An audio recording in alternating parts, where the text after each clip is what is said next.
C'est une marque?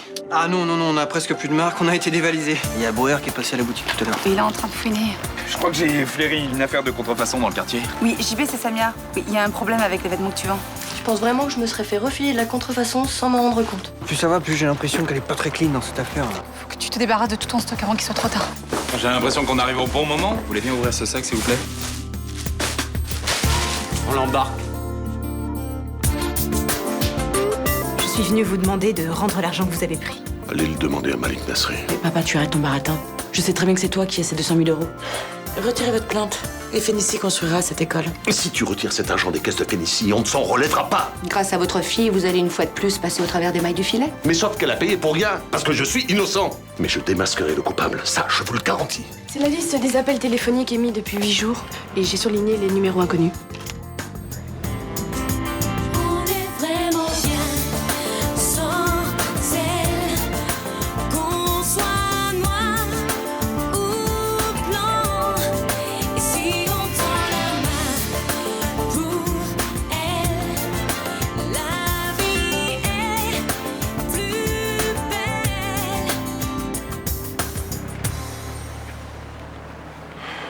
Vous souhaitiez me parler, monsieur Frémont.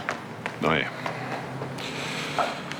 Depuis quelque temps, je me suis, disons, ouvert à vous. Vous m'avez confié votre désir de devenir un homme meilleur. Oui. Mais je ne vais pas pouvoir continuer dans cette voie. Et je vais devoir faire le mal à nouveau. Tenez. Pourquoi? Pour faire éclater la vérité. Et là, on verra que je ne suis pas le salaud qu'on pense. Si on veut combattre le mal, on ne doit pas employer les mêmes moyens que lui. Je suis désolé. C'est pourtant ce que je vais faire. Si j'ai une quelconque influence sur vous, monsieur Frémont, écoutez-moi et renoncez à ce que vous préparez. C'est trop tard. Mon plan est déjà en marche. J'arrive.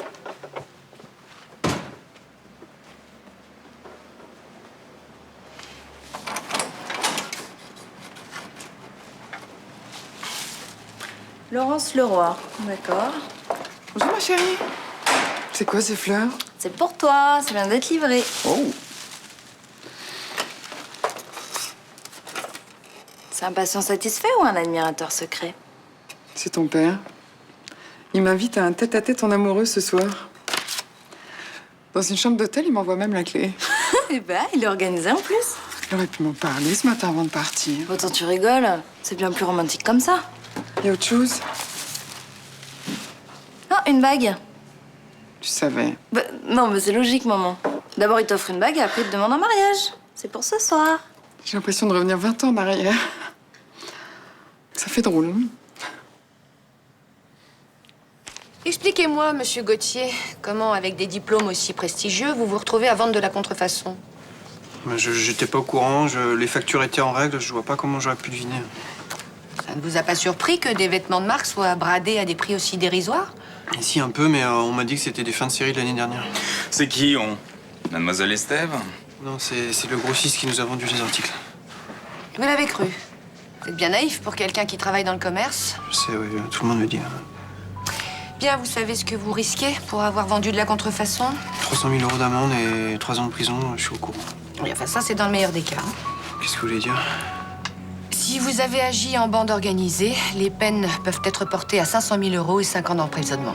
Bande organisée, mais enfin, je suis pas en bande, moi, je suis un simple gérant de magasin. On demande qu'à vous croire, nous. C'est peut-être Mademoiselle Estève qui a organisé tout ce trafic. Non, c'est impossible. Patricia aussi, elle s'est fait avoir comme moi. Quoi qu'il en soit, en tant que gérant, vous êtes le seul responsable devant la loi et l'addition risque d'être salée, monsieur Gauthier. C'est bouillant. Je file, je vais être en retard. Encore en retard? T'es con, tu dis pas pour être toujours aussi pressé? Élevé sur les barricades. Je t'appelle tout à l'heure? D'accord. Bonjour. Pourquoi ne criez pas un serrurier? Là, je viens de casser la clé de la porte de service dans la serrure. Ah, ça c'est la tuile alors. Enfin, heureusement, j'ai ramassé le bout de clé avec un trombone, mais résultat, j'ai plus de clé, hein. Bah là, il y a une liste de dépannage, mais moi, j'en connais aucun. Oh, bah, c'est embêtant, ça. J'ai pas envie de tomber sur un arnaqueur. D'autant plus que tu vas payer le prix fort en urgence. Ça a l'air de t'amuser, cette histoire. Et oui, ça m'amuse. Parce que figure-toi que... J'en ai une de clé. Bah, comment ça se fait? Encore un de souvenirs communs que tu as oublié, comme l'ossobuco. C'est vrai. À l'époque de nos amours clandestines, hein, quand tu me rejoignais par la porte de service. Ah, elle évoque de belles choses, cette clé. Ouais.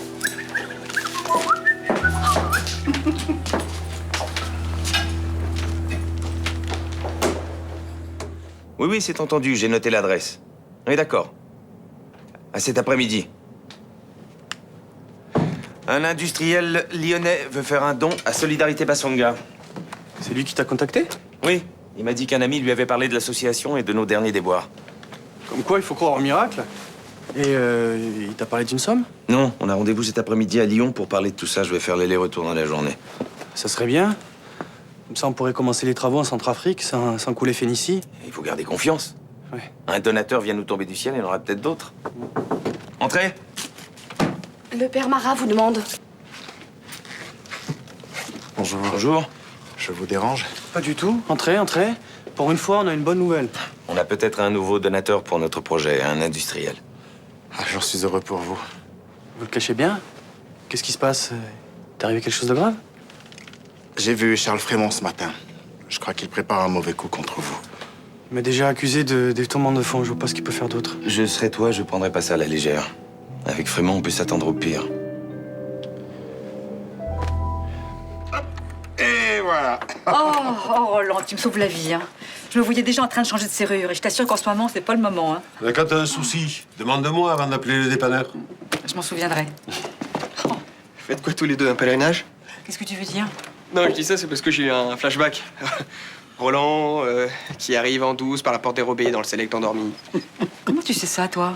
Le chemin de Roland, c'est comme ça qu'on l'avait surnommé avec Lucas. On savait qu'il l'utilisait la nuit. Alors tu faisais la même chose, toi, sûrement, hein, quand t'étais interdit de sortir. Ah bah forcément, y a pas de raison que ça profite toujours au même, hein. Rami m'a fait passer de tête, y a prescription. Mais finalement, ça t'a pas si mal réussi que ça, le mur. Hein?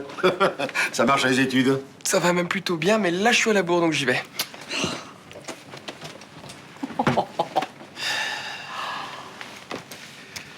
Quand je pense que tu m'as fait passer par là pendant des mois pour pas qu'il soit au courant. Il a bien dû se fiche de nous, hein. Nous qui faisons semblant de rien. Il devait pas être le seul. Hein? C'était un secret de polychilène, nos rendez-vous nocturnes. Écoute, moi, je regrette pas, hein. La liaison secrète, ça a quelque chose de piquant. C'est vrai, on aurait dû continuer comme ça au lieu d'officialiser, de vouloir absolument se marier. Bon. Eh ben écoute, maintenant que t'as récupéré la clé, t'en prends soin, hein, parce que j'en ai pas d'autre, moi. Je te la rends dès que j'ai fait un double. Rien ne presse.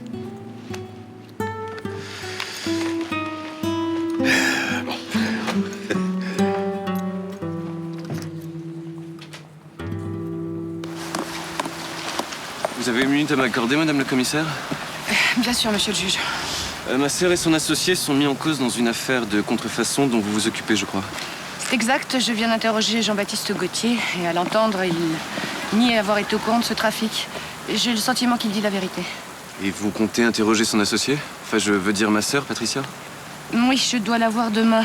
Mais vous faites une petite erreur, monsieur le juge. Mademoiselle Estève n'est pas son associée. Comment ça? Monsieur Gauthier est l'unique gérant de la société. Vous ne le saviez pas? J'étais pas au courant des détails de leur commerce. Enfin, ma sœur est suffisamment naïve pour avoir été abusée, comme a dû l'être Jean-Baptiste Gauthier. Je l'espère pour eux. Vous le savez aussi bien que moi, aujourd'hui, les sanctions sont sévères pour ce genre de délit. Et quel est le juge qui instruit le dossier? Le juge Duclos. Je le connais. Il aime pas avoir traîné une enquête. Je pense qu'il pourrait être moins dur dans son dossier d'instruction avec les accusés s'ils acceptent de collaborer avec la justice. Ce serait la meilleure solution. S'ils sont innocents, ils peuvent nous aider à remonter la filière. L'important, c'est de neutraliser les vrais responsables. Excusez-moi.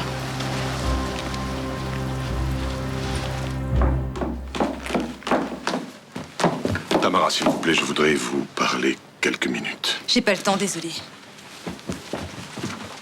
Je vous en prie, je veux vous parler. Je vous assure que c'est très important. Très bien, alors faites vite. Je vous jure que je vous ai toujours dit la vérité. J'ai toujours été sincère avec vous. Et vous étiez sincère en volant l'argent? Je n'ai pas volé cet argent. Et je ne vous ai jamais menti. Est-ce que vous pouvez en dire autant? Je comprends pas. Vous ne m'avez rien caché. Mais de quel droit vous me posez ces questions? Laissez-moi tranquille. Je vous en prie, Tamara. Si vous m'avez menti, s'il y a quelqu'un dans votre vie, par exemple, dites-le-moi. J'ai personne dans ma vie. Vous en êtes sûr? Mais ça suffit! Quand est-ce que vous allez arrêter de me harceler? Je crois qu'il vaudrait mieux que vous partiez, monsieur Frémont. Ouais, je crois. Vous avez tort, Tamara. Je ne suis pas un homme qu'on manipule.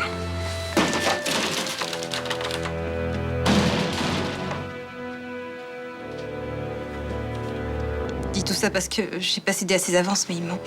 Vous n'avez pas à vous justifier. Ce ne sont pas mes affaires.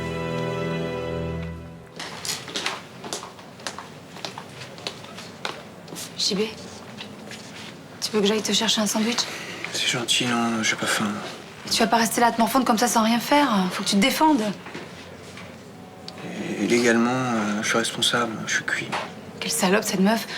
T'as baladé depuis le début, toi, t'as rien vu. Parle-moi fort, on va t'entendre. C'est la vérité, non? Mais je crois pas que Patricia soit dans le coup. Elle s'est fait avoir comme moi.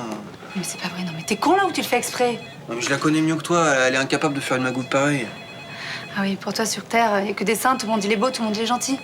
C'est pas qu'il est interdit de parler aux prévenus, Mrs. Al-Nasri? Pour moi, c'est pas un prévenu, c'est un pote. Ça m'étonne pas. Ah, vous avez les nerfs parce qu'en fait, vous vous êtes fait enfler, vous aussi, hein? Je vous rappelle que c'est moi qui ai découvert le poteau rose. Allez, avouez. Vous avez fait tout ça juste parce que vous êtes fait pourrir la tête par votre copine après lui avoir amené des fringues de merde. Ma copine n'est pas une emmerdeuse comme vous, et heureusement. D'accord. Vous les préférez bien dociles et à votre botte? Vous savez comment je les aime, moi, les auxiliaires administratives? Dans leur bureau. Allez, oust au boulot.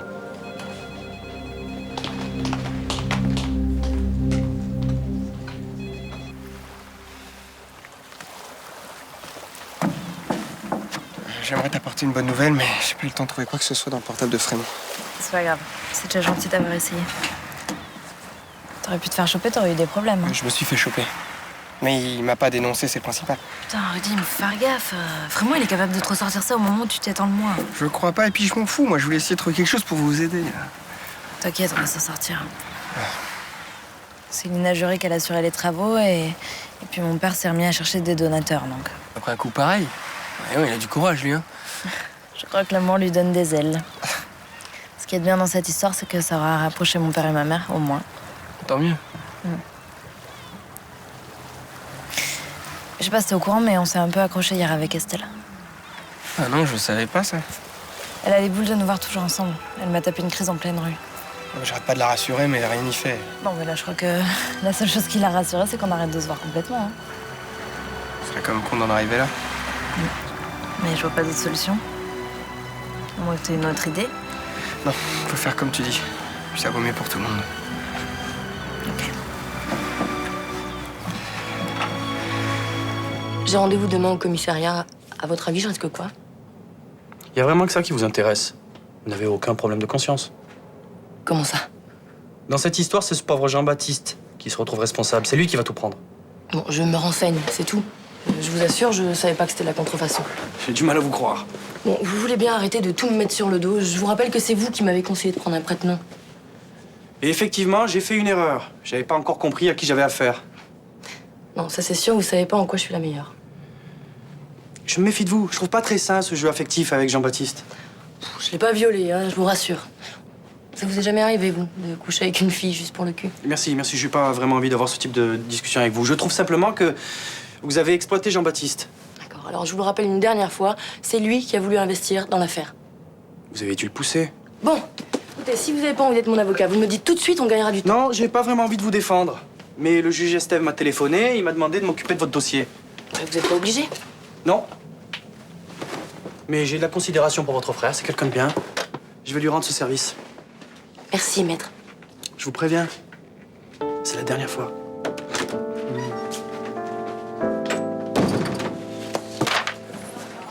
Et vous êtes au courant, il y a des scellés sur la porte de la boutique de Patricia? Ouais, c'est un huissier qui les a posés. Ah, mais alors c'est mort pour nous, le coup des fringues de marque à petit prix, là. On a bien fait d'en profiter, hein. Ouais, enfin, moi, remarque, j'ai fait un beau stock. Taisez-vous. Vous parliez de quoi, là? Des vêtements qu'on vendait en face? Pourquoi vous demandez ça? Parce que si vous possédez des articles de contrefaçon, vous tombez sous le coup de la loi. Et vous allez faire quoi? Nous mettre une amende? Non, mieux que ça. Vous serez condamné à payer 2 fois le prix du vrai vêtement. C'est dégueulasse. Bah oui, mais c'est comme ça, c'est la loi. S'il n'y avait pas des clients pour acheter, la contrefaçon n'existerait pas. Oui, mais elle est hypocrite, votre loi. On nous bourre le crâne toute la journée avec les marques et on nous fait fantasmer sur des fringues qu'on n'aura jamais les moyens de se payer. C'est vrai, on passe pour des losers si on n'a pas des fringues de marque. Faut pas s'étonner qu'il y ait de la contrefaçon. Hein. Ils ont pas tout à fait tort sur ce coup-là. Je suis pas payé pour refaire le monde, moi. Vous devez donner à la police les vêtements que vous avez achetés en face. Quoi? C'est des pièces à conviction. Vous avez très bien compris. Je vous attends au commissariat.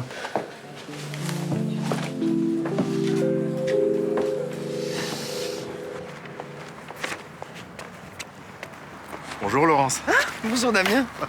Vous avez dévalisé la rue Paradis, on dirait. Ouais, je fais la razzia sur les boutiques nouvelles robes, nouvelles chaussures, lingerie sexy. Oh, excusez-moi, ça vous gêne peut-être de parler de ça. Oh, pas du tout. Dieu a fait le monde pour qu'il soit beau. Je pars du principe que tout ce qu'il embellit lui convient. Vous n'êtes vraiment pas un prêtre comme les autres. C'est ce qu'on me dit souvent. Laissez-moi vous aider. Oui, avec plaisir. En fait, j'ai rendez-vous avec Vincent ce soir et j'ai un peu le trac. Alors ça me donne confiance de renouveler ma garde-robe. Vous n'avez pas besoin de ça, vous êtes très en beauté. Ah oui, j'ai envie que tout soit parfait. C'est tellement miraculeux qu'on se soit retrouvés, Vincent et moi. Je me souviens du temps où vous veniez me confier vos doutes. Moi aussi. J'ai l'impression que c'est si loin. Vous pensez avoir fait le bon choix en revenant vivre avec lui? Ouais. D'ailleurs, je reviens toujours pas. Après tout ce qu'il m'a fait vivre, j'aurais jamais cru qu'il puisse changer à ce point. Hein. Je suis vraiment content pour vous. Vous êtes quelqu'un de bien. Vous méritez ce qui vous arrive. Merci.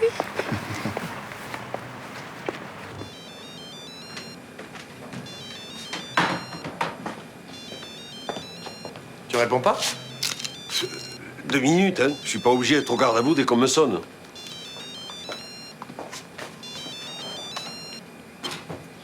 Oui, Corinne? Bon, comme ci, comme ça, hein. Ouais, je me sens pas de sortir ce soir. Je crois que je couvre une grippe, là, hein. Hein? Ouais, t'as raison. Vaut mieux que je reste au chaud. Bon, ben, on se rappelle, hein? Ouais. Dire qu'on engueule les gamins qui inventent ce genre de baratin pour zapper l'école, bravo. Bah, tu aurais préféré que je sois désagréable, que je lui dise que j'avais pas envie de la voir? Mais papa, si c'est la vérité, vaudrait mieux qu'elle le sache, non? C'est pas ça, mais Corinne et moi, on n'a pas le même rythme. Voilà, elle court toute la journée et le soir, elle voudrait encore aller au restaurant. Alors, Au lieu d'apprécier les bons petits plats que tu lui cuisinais comme le faisait Myrtha. fous-toi de moi. C'est vrai qu'en ce moment, je repense beaucoup à notre histoire avec Myrtha. Ah bon, j'avais pas remarqué, tiens. On a passé de bons moments ensemble. Je suppose, mais moi j'en ai pas beaucoup profité. Vous vous êtes séparés juste après mon arrivée au Mistral. Ah oui, tu nous as peu connus en couple, tous les deux. Non. On avait peut-être un peu tendance à s'accrocher, mais on était bien ensemble. Dis-moi, papa, tu te fais un coup de nostalgie ou tu penses que tu aurais jamais dû quitter Myrtha? Les deux. Moi, c'est quand même étrange que tu regrettes cette histoire au bout de 3 ans. Moi, je pensais que pour toi, c'était terminé. Pour tout te dire, moi aussi. Écoute, papa, j'ai qu'un conseil, moi, c'est de faire les choses dans l'ordre. Parle d'abord à Corinne. Pas envie de lui faire du mal. La raison de plus pour lui dire la vérité, non? À moins, bien sûr, que monsieur ait envie de la garder en attendant que Myrtha soit disponible. Oh, dis pas de bêtises, tu veux? Eh ben alors, prends ton courage à deux mains et parle à Corinne.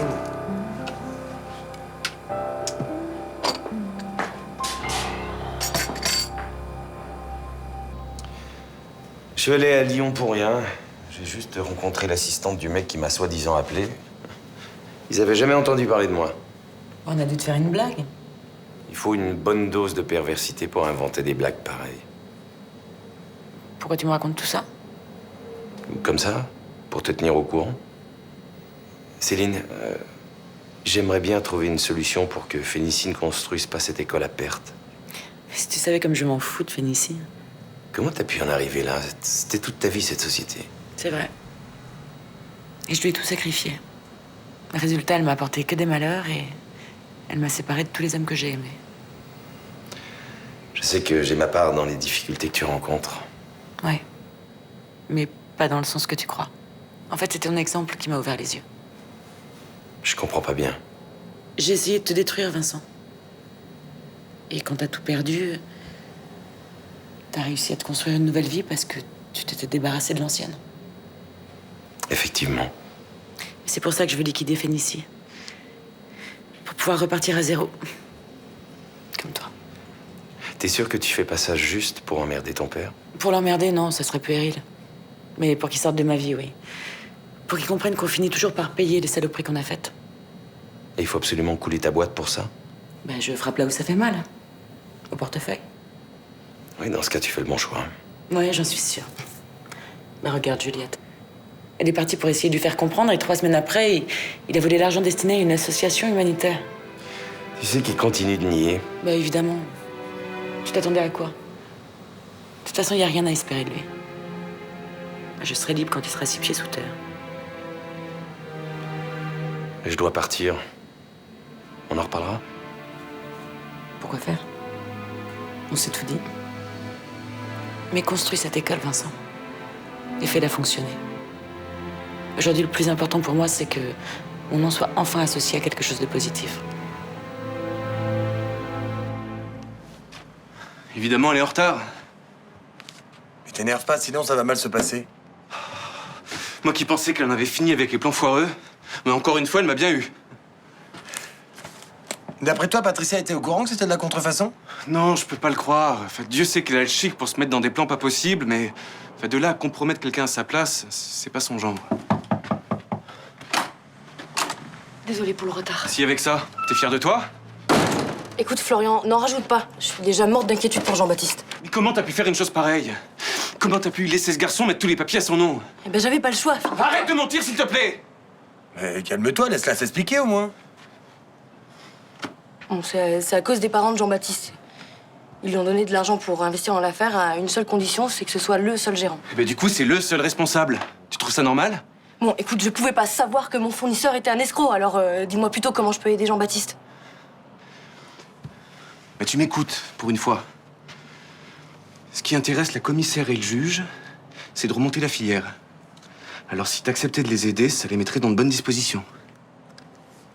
Demain, j'ai rendez-vous avec le fournisseur pour un réassort. Alors, je suis tout à fait prête à coopérer, je veux le coincer.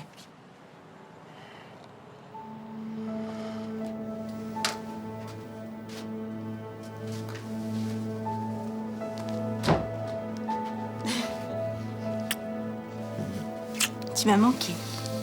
J'étais parti qu'une demi-journée. Même quand tu pars 1 heure, tu me manques.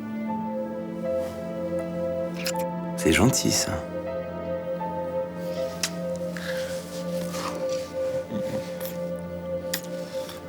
Charles Frémaux est venu me voir au Select. J'ai peur qu'il se doute de quelque chose. Mais non, tu te fais des idées. Il était bizarre, il m'a demandé si j'avais quelqu'un dans ma vie. Ça, c'est parce qu'il est amoureux de toi, il supporte pas que tu le repousses. T'es sûr? Oui, je le comprends. Tu es tellement désirable.